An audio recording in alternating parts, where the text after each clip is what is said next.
Market के महारथी segment का वक्त हो चुका है और आज के मार्केट महारथी हैं हमारे पंकज मुरारका, जो हमारे साथ जुड़ रहे हैं बाजार की बातचीत को फंडामेंटल नजरिए से आगे लेके जाने के लिए।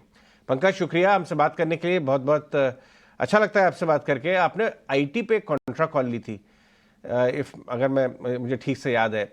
कल शाम को गार्टनर ने भी कहा आके कि ग्लोबल अनसर्टिनिटीज ज़रूरत से ज़्यादा बात हो रही है। वो एक्चुअली होपफुल हैं कि second half onwards global demand environment काफ़ी इंप्रूव करने लगेगा। लेकिन बाजार को भनक इस बात की पहले ही लग गई थी। आईटी इंडेक्स 2-3 महीने से चल रही है।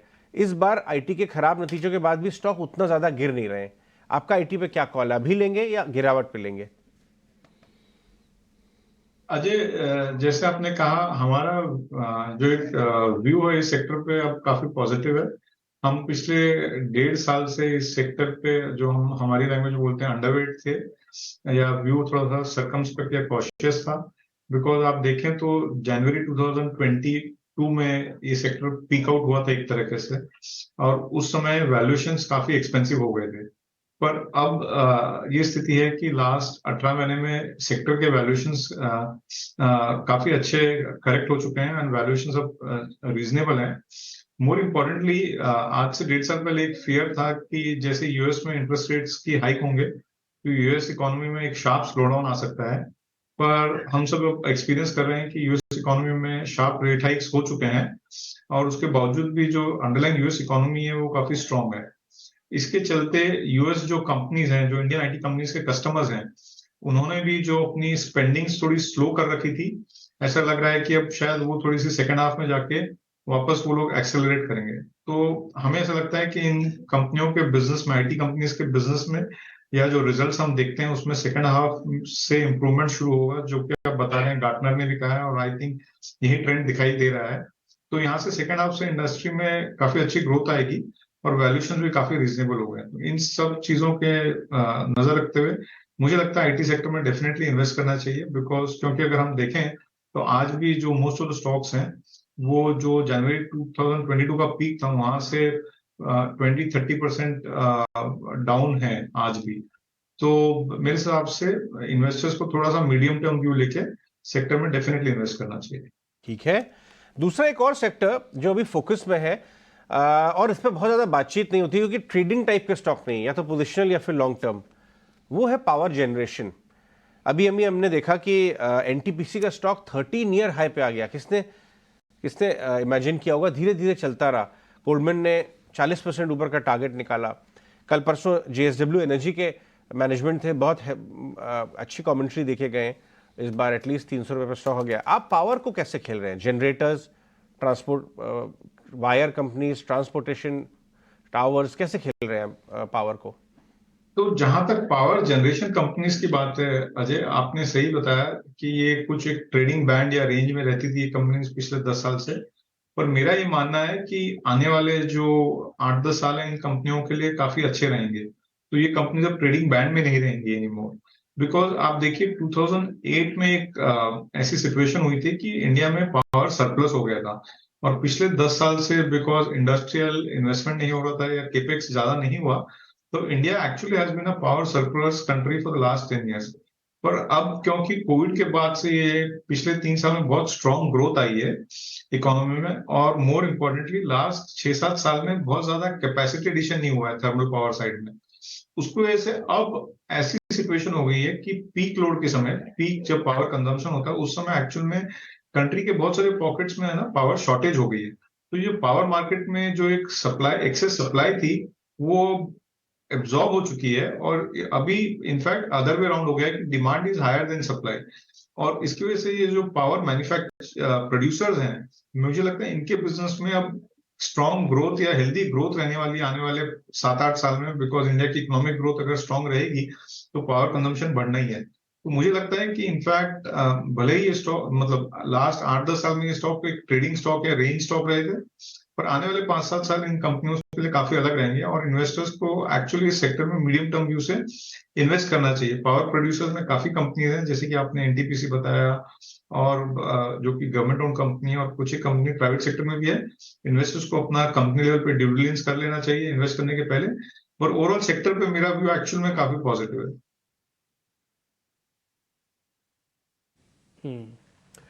पंकज सर, अभी आपने आईटी के बारे में तो जानकारी दी, और एक दूसरा एक मेजर सेक्टर है जो कि बाजार को काफ़ी ऊपर नीचे करने की हिम्मत रखता हुआ है, बैंक्स। इस पर आपका टेक क्या है? इसमें भी दो डिवीजन है, निजी बैंक और सरकारी बैंक। काफ़ी सारे लोग ये कहते हैं कि सरकारी बैंकों में अभी भी वैल्यू बाकी है, जो अभी आना बाकी है। आपका टेक क्या है सर? सो बैंकिंग सेक्टर पे हमारा ओवरऑल व्यू काफी पॉजिटिव है, बिकॉज एक हमारी इकोनॉमी, एक वो जो हम बोलते हैं ना, एक इकोनॉमिक बैलेंस में एक गोल्डीलॉक्स एनवायरनमेंट से गुजर रही है, जहां पे जो एक कहते हैं हम इंग्लिश में, things are too good to be true. So एक हम एक ऐसे फेज से गुजर रहे हैं जहां पे economy is doing reasonably well, and सभी सेक्टर्स उस ग्रोथ में पार्टिसिपेट कर रहे हैं, चाहे वो पावर हो, चाहे अब जैसे हम ग्लोबल रिकवरी के जैसे आईटी में भी रिकवरी देख रहे हैं, पर डोमेस्टिक इकोनॉमी में अगर हम देखें तो बाकी सब सेक्टर्स में भी ग्रोथ मोमेंटम स्ट्रांग है। और क्योंकि बैंकिंग सेक्टर में पिछले कोविड के पहले जो ये बैंक्रप्सी बिल आया था, उसकी वजह से काफी सारे एनपीए डिक्लेयर होके बैंक्स में काफी क्लीन अप हो चुका है, उसकी वजह से अब एनपीए के प्रॉब्लम्स नहीं है। और ग्रोथ, क्रेडिट ग्रोथ अभी भी काफी स्ट्रांग है। मतलब इस साल भी बैंक्स जिस हिसाब से अभी फर्स्ट क्वार्टर के नतीजे आए हैं, बैंक्स बता रही हैं कि दे कैन डू 16 से 18% की क्रेडिट ग्रोथ करेंगे ये साल में, विच इफेक्टिवली शोज कि भाई अंडरलाइंग इकोनॉमी में demand for funds is very very strong. तो हमारा व्यू दोनों बैंक्स पे पॉजिटिव है, प्राइवेट सेक्टर पे भी और जो सरकारी बैंक है उन पे भी। और जैसे कि आपने बताया, ये सरकारी बैंक का वैल्यूएशन एक्चुअल में कोविड के समय तो काफी पिट गया था, पर पिछले 2 साल में जो इनमें रैली हुई है उसकी वजह से वैल्यूएशन में सुधार आया है। पर आज भी यस, मैं ये मानता हूं कि ये बैंक्स अभी भी काफी चीप हैं, और इनमें वैल्यूएशन या पी रेशियो बढ़ने का या वैल्यूएशन इंप्रूव होने का अभी भी काफी स्कोप है। तो मुझे लगता है इन्वेस्टर्स अगर इन्वेस्टेड हैं सेक्टर में तो इन्वेस्टेड रहना चाहिए। हालांकि सेक्टर ने पिछले 6 महीने में और साल भर में काफी अच्छा रिटर्न दिया है, तो सेक्टर में थोड़ा सा एक कंसोलिडेशन हो सकता है। पर डायरेक्टली आप मुझसे पूछें 1 से 2 साल के व्यू से, तो मेरा व्यू सेक्टर पे काफी पॉजिटिव है। सेक्टर पर पॉजिटिव व्यू है बैंकिंग पर, लेकिन पंकज जी, अब फाइनेंशियल, अगर हम फिनटेक की बात करें, कंज्यूमर टेक की बात करें, तो हम देख रहे हैं कि लोअर लेवल से उसमें अच्छी बाइंग आ रही है और शेयर चल रहे हैं। आपका इस पर क्या व्यू होगा? क्योंकि पहले यह कंपनी क्या कर रही थी, कैश बर्न काफ़ी कर रही थी और कहीं ना कहीं वैल्यूएशंस थोड़े से ना हेवी थे, कहीं भारी थे। अब वैल्यूएशन करेक्शन हो गया, नंबर्स बेहतर हो रहे हैं और कंपनियों का कमिटमेंट है, मैच्योरिटी आ रही है कि अब वो प्रॉफिटेबिलिटी पर फोकस कर रही हैं। तो आपको लगता है कि एक आकर्षक स्पेस है ये? डेफिनेटली है। मेरा ये मानना है कि आने वाले 10 साल में इंडिया के जितने भी सेक्टर्स हैं उसमें जो फास्टेस्ट ग्रोइंग सेक्टर होगा वो इंटरनेट सेक्टर होगा, क्योंकि इंटरनेट का और ई कॉमर्स का अडॉप्शन जो है, एक कंज्यूमर की तरफ से अडॉप्शन जो है वो एक रैपिड स्केल पे हो रहा है, बिकॉज ये एक नया इमर्जिंग सेक्टर है। तो मुझे लगता है कि ये सेक्टर में 20-25% ग्रोथ रह सकती है आने वाले 7-8 साल तक, और ये एक बड़ा सेक्टर बनेगा।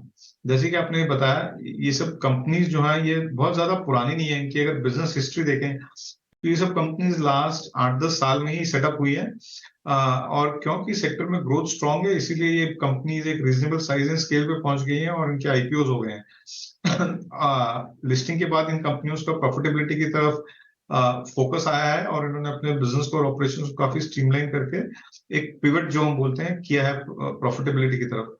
तो मुझे लगता है आने वाले समय में इन कंपनियों में ग्रोथ काफी स्ट्रांग रहेगी। अगर आप मुझसे निजी तौर पर पूछें तो हमारे पोर्टफोलियोज में we own companies like Paytm और जोमैटो और नौकरी जो या इन्फोएज जो है, जो कि जोमैटो एंड पॉलिसी बाजार का पेरेंट कंपनी है, उसमें भी हमारा एक्सपोजर है।